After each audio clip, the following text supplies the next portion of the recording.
Good afternoon, everybody, and thank you so much for having me, faculty, students. For me to be in the academia is, I feel at home, the place where my passion is, so it's a privilege to be here to talk to you. Tell you just some details, brief about the Israeli economy and the relations between Israel and India that are evolving and steadily expanding and growing for the benefits of both nations and countries, which is, my point of view, very exciting. A few words about me and my background. So it was mentioned here, I'm not originally from the Foreign Service. I'm a special nomination of my Prime Minister, who asked me just about less than 2 years ago just to come to India as an ambassador to enrich the skills of the very good and professional team that we have here and to try to see more avenues, to figure out more formulas for cooperation and expanding the ties between our two precious nations. So, few details about the Israeli economy, about our system, and how it engages and reflects to India, and how it helps us to enhance the ties between our two nations. I'll do it brief, because I also want to hear you, so I'll try to leave some minutes in the end for questions from the audience, whatever you want to hear from us, from me.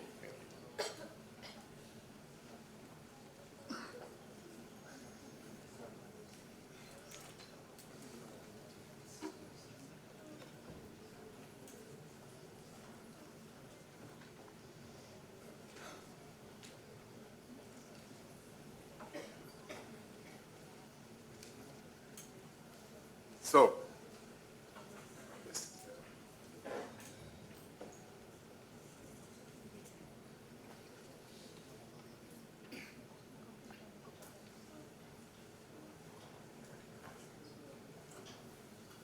you hear me now? Yes. Very good. Thank you. It's much easier like that. So, what we have here is the growth, the rate of growth of the Israeli economy compared to the OECD. Israel is now part of the developed countries, the OECD. But still, last years, since 2009, we see that in average, Israel grew even faster than the OECD countries, the developed countries. Better we say how it happened. Israel is fully employed. We have the lowest rate of unemployment in the developed countries in the world, which is less than 4%. Fractional unemployment. This is the minimum it can get, the best it can get. We even have shortage of manpower in all skills, skilled and unskilled manpower. So we kind of compensate it by importing manpower.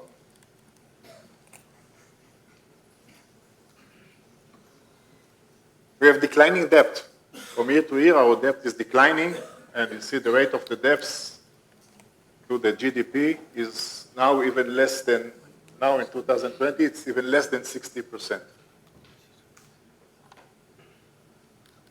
Our export is steadily growing fastly, significantly, especially from the high-tech services, which is our engine of the economy, the high-tech sector. Mostly innovation, startups. I will give you some details about it later. So the services, and as I said, especially high-tech services, grew up dramatically, and now Israel exports more and more, and especially services of high-tech. Many acquisitions, many startups, companies in the early stages in Israel are procured from all over the world, and Israel attracts a lot of investments. I can just tell you that, just as an example, although Israel is less than 1/1000th of the world's population, Israel attracts more than 20% of the cumulative investments of the world in cybersecurity, which is about more than 200 times our proportion in the world population.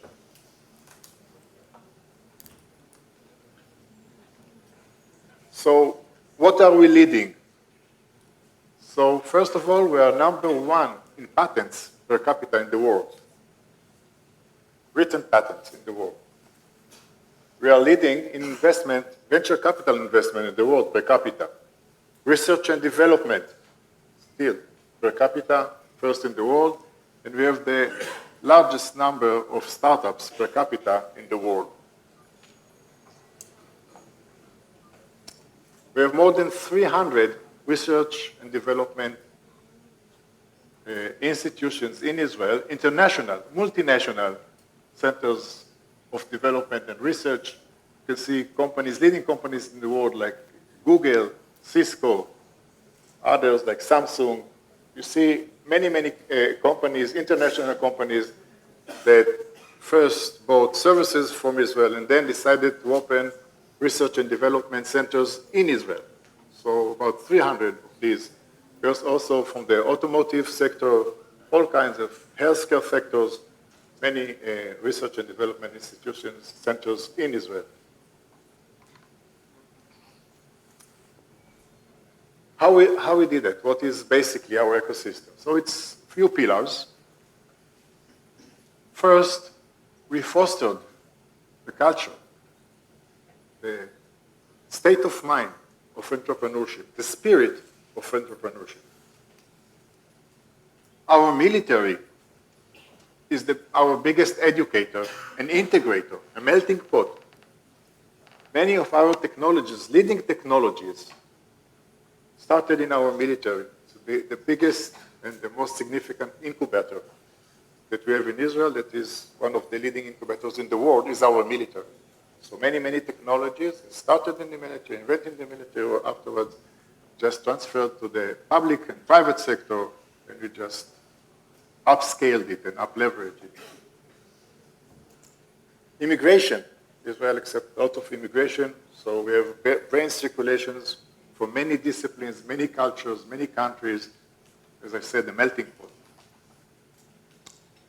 Innovation in Israel is considered as public good, which means that the government has not only the privilege, but the duty to intervene, to help, to cultivate, to support. Once we realize that, we build different structures and ecosystems that encourage innovation and help those innovators in different stages until maturity and coming to the market in a competitive advantage. This is an ecosystem that works very well. We try different kinds of these ecosystems until we find what works best for us, and I will give you one example in the next slide. We built a very robust venture capital ecosystem because we understood that innovation, startups, are capital intensive. It's a very delicate risk management. So we, again, tried different formulas, we dared, we took risks until we find what works the best for us. And we continued with that and improved on the way. So always there's a solution, and then a better solution and a better solution. And that's how we work. And the last one, which I will also give an example, is cluster approach. We understood that if we want to have an advantage to be one step before and ahead, we need to build clusters with different components. In each sector, it works different. So, for example, if we talk about cybersecurity, because more than 10 years ago, I was there in the commissions that reviewed the Israeli budget and the strategic plan for 15, then we derived the 10, 5 years plan, 1 year plan, which was adjusted every year. We realized, we understood that cybersecurity will be a major discipline, a leading discipline. The world becomes more technological, we adopt more technology, things becoming digital, and becoming digital and technological is also becoming vulnerable to cyber attacks, cyber hacks. So we understood that this is something that is going to be prominent, important, so we decided to become leaders in this area. So we tried different kind of clusters of integrations, and what worked eventually for us the best was the integration of the private sector, the industry, with the academia, and with the military units, the intelligence military units. So we took out the intelligence military units that were leading in this technology at that time, and we put them together with the academia and the public sector, the private sector, the industry. The government was there giving the umbrella. And what gave us the advantage in this area was that it became attractive for investment from capital from all over the world. That's how we became leaders in cybersecurity, and that's how, I just gave you this example, more than 20% of the world investment in cybersecurity flows to this cluster of cybersecurity. What about Israel and India? So what started 28 years ago, exactly 28 years ago, we're just now these days celebrating 28 years for formal relations between Israel and India. And what started with some hesitations, as I would say, basic relations between buyer and seller, expanded and widened, steadily grew, and now became a strategic partnership. That's how we see India. Precious friend, a strategic partnership that touch even almost every segment of our lives. You just name it. We used to say that the sky is the limit, but even the space is not the limit, because we also have partnership and we collaborate in space issues. And if you talk about science and technology, think that out of 5 nations that reached the moon, 2 are India and Israel. Think what is the scope of collaboration between India and Israel. And if I add to that the fact that what I told you before about our economy, you can understand why we not compete, but complete each other. Because for Israel, fully employed, to bring our technology innovation to a precious friend like India and make in India, with India, for India, and for the world, works very good for us. To adapt this vision of Prime Minister Modi of making India and now export from India, because if India wants to become a $5 trillion within 2024, it has to expand its export. We want to be part of it as a friend, as a precious friend, because this is our friendship values. So our collaboration goes to water, and now our top priority is water because Prime Minister Modi directed us. This will be the leading pillar of our partnership now, because Israel overcame the water challenge, although we started from a very lower starting point. Israel is mostly desert. 60% of Israel is desert. The rest is semi-arid areas. And although the population of Israel grew 15 times since our independence, 15 times within 70 years, we now have abundance of water. We even supply water to our neighbors, just to ease tensions in the Middle East. We grow agriculture in the desert. So the wheel is there. India doesn't need to reinvent the wheel. What we're doing now is bringing all these technologies of water management, conservation, desalinating, reusing. We work on both sides of the equation. The sources, enhance the sources, and make the users much more efficient. This is the ecosystem that makes us overcome this big challenge, which is now, I think, the leading challenge of the world, water. Water technologies is something that Israel is leading in the world, and of course, the first place that we want to share our knowledge, our achievements, but not only our achievements, also the mistakes that we did on the way. So our precious friend will not have to commit those mistakes. The first place that we want to come to is India, because as I said, India now is a precious friend of Israel, strategic partner, and we want to strengthen India, we're strengthening us again, and it's part of a big vision. Because when we look at the world, we think that India has a very significant role in stabilizing the world, making it more sustainable. So for us, to collaborate with India, to strengthen India, to see India becoming a stronger and stronger player in the international arena is part of our vision. So this is how we became such good friends.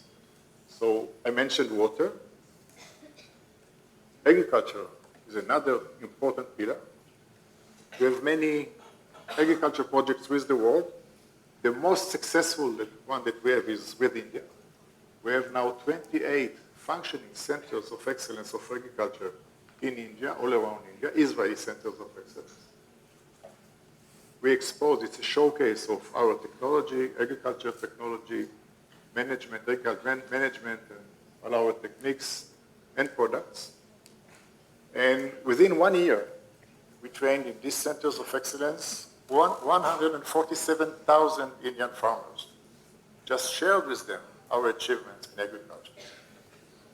So the next stage of our successful agriculture project will be to add to this project also water management techniques and methods. So it will be our comprehensive approach, holistic approach to water, agriculture, and later we'll add to that also energy. That's how we do it in Israel. All these three constraints, water, agriculture, energy, we bring into the same model and optimize it. This is something that we want to do here with India, working on it just now, these days. Education is something that we respect so much. Actually, we built our country on education.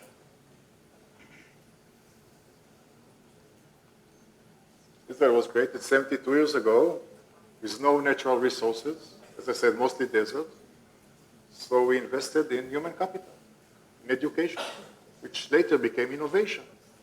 And that's how we became one of the successful economies in the world. Innovation follows education. And innovation is a spirit, is skills that we teach. The good thing about innovation and creativity and multi-optional thinking, this is something that you might get as a gift. You just get it with your nature, with the genes, but this is something that we can also improve. We can teach and improve those skills. So that's what we do in our education system. We want to give those skills to our young generation.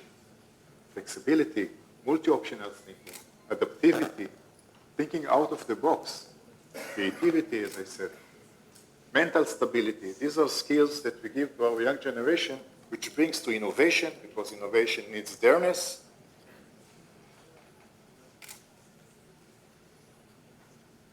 Defense is, again, one of the main pillars. We share many values, ethics, rituals, but we also share similar hostilities, Israel and India. So we have a lot to share about defense. Many achievements, many methods, technologies that we invented out of necessity, we can share with our precious friends. And this is our friendship values. Whenever a friend needs help to defend itself, we are there. So of course, lots to share and to collaborate in the defense sector. Homeland security, cybersecurity, as I said, Israel is leading in cybersecurity. Of course, this is something that we work together here with India. The finance sector is something that we started working on and it works very well, so we now just engage financial markets. So the governor of our central bank visited India with our supervisor of banks, and also there was a delegation from the SEBI, the Securities Authority of India, to Israel. They met their counterparts in Israel, our security authorities. They work together on method, ethics, and just collaborate and share the know-how and the experience. And of course, we want to engage banks in investment bankings, just to facilitate and make the ground more fertile for businesses to come and to collaborate, Israeli companies with Indian companies, and to tap the huge potential that is there between our two nations. Healthcare is something, again, that Israel is leading in digital health. And now with Ayushman Bharat, this great reform that India is going through, healthcare insurance reform, Israel has the biggest public healthcare insurance agency, entity. So we're keen to share our achievements, our experience, of course, the digital platforms that we use to enhance and to advance our healthcare system. It works so well in Israel, no reason why it will not work here in India. As I said, space, again, is something that we collaborate. Just imagine, two nations that reach the moon. Endless scope of cooperation in space. Energy, we just started liquidation our surplus gas, natural gas. And the next thing will be to export it to India. We are working on that. We just found facilitation for liquidation of the gas that we have. We don't have it in Israel, so it's a collaboration with Egypt. Egypt has the unused capacity for liquidation gas. Now that we signed the contract just 2 weeks ago, it will enable us in the future to export liquid gas to India. support the energy needs of India. And tourism is something, again, that is expanding and growing from year to year, and we want to expand it more. Now we just explored the Northeast, so we are going to nominate an honorary consul to Assam, which will be our representative to all the Northeast, 7 or 8 sisters, whatever we call it. So we're sending delegations of youth guides, tourist guides, that later will bring delegations of tourists, and hopefully more and more Israelis go to other places in India that weren't explored enough, where we are not present enough. So this is, again, something that we are working on. I said about water. Water is nowadays the leading pillar of collaboration. So it's basically management of water. As I said, Israel with a lower starting point overcame the water challenge. No reason why India will not do that. Basically a matter of management, of course, adapting the advanced methods, technologies that we have in water, and what we share with India is the latest achievements. So what we do is not a leapfrogging, it's a pole vaulting, just to go to the frontier of the method technologies that we have in Israel and now share here with India. It's a very big collaboration. Many projects, huge projects, and expanding and growing from day to day. The footprint of mutual projects of water, you can see it's all over India. It's all over India and growing and expanding from day to day. So we bring our technology, or know-how, or experience, and just make the adjustments and work together. And again, the scope is huge, just huge. We talked about agriculture. As I said, 28 centers of excellence, functioning, working very well. And the vision is to take it to the next stage, which will be growing from centers of excellence to areas of excellence of agriculture. So we'll take each and every center of excellence and we'll expand it to the 75 villages around. 75 is the concept, because we're going to finish the first stage of that in 2022, where India will be 75 years, will celebrate 75 years of independence. So 75 villages around, each center of excellence will adapt those techniques, advanced techniques of agriculture with water management together, and will showcase the holistic approach of agriculture and water together. So the next stage will be to bring also the energy to this formula, to make it optimization of energy, water, and agriculture. This would give the advantage that we need. Later on to export, we need to have this relative advantage. Our latest technologies in agriculture is called precision agriculture. So we use satellites and drones to monitor the fields in accuracy of pixels. So we can really know, the farmer knows, how much to irrigate each part of the field, exactly how much to irrigate each part of the field. So we know to utilize 97% of the water that we use. 97% of the water that we use are consumed by the crops. So it makes us very efficient. So the farmer gets all this data from satellites, drones, and other devices, calculates the amount of water, and with his cell phone, yes, and the computer just gives the orders for this drip irrigation that is planted all over the field. So again, this is something that is now working here in India. This technology is now working here in India, not far from here, in Pune, and it's now expanding all over India. Education is, again, something that lots to do. Huge scope. We want to see more exchange of students, scholars, know-hows, techniques, technologies, whatever we can do together just to share and gain huge scope of collaboration. Finance, I just touched it before. The financial sector has a significant role in expanding and enhancing these ties, because we want to make the ground more fertile for businesses now, make it more attractive. Our private sector is very independent.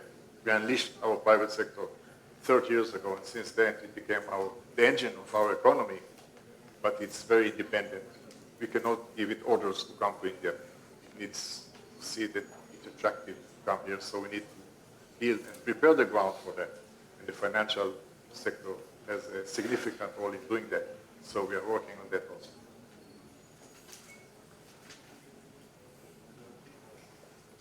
So this is just a few celebrations of joint ventures, defense, and other companies. So what became as trade and relations with buyer or seller became joint ventures of Israeli companies and Indian companies working together in India, making in India, for India, joint R&D, and later on joint export, which is make in India with India and to export from India, which will help India become $5 trillion as it desires and as it should be, as it should be. So we are working on different avenues, different formulas, different levels. It can be between government to government, or Israeli government to state governments, business to business, or government to business. And the end of it, the end of the day, it's people to people. It's people to people. This is again something that is very remarkable and very, let's say, special about the relations between Israel and India. There's such chemistry between Israelis and Indians. We could just feel it. Look, what are the logical explanation for that? Maybe shared history, values, techniques, ethics, or tradition, many things that we share. But you can just feel it. It's there in the air.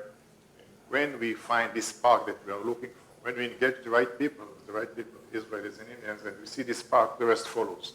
They know how to work together, and very successful, many, many successful projects of collaboration between Israeli and Indians. We want to see as much as we can more of it. Something is so successful, we want to see more and more of it. Thank you very much. I did it brief because, thank you. Yes, I'll now open the floor for questions.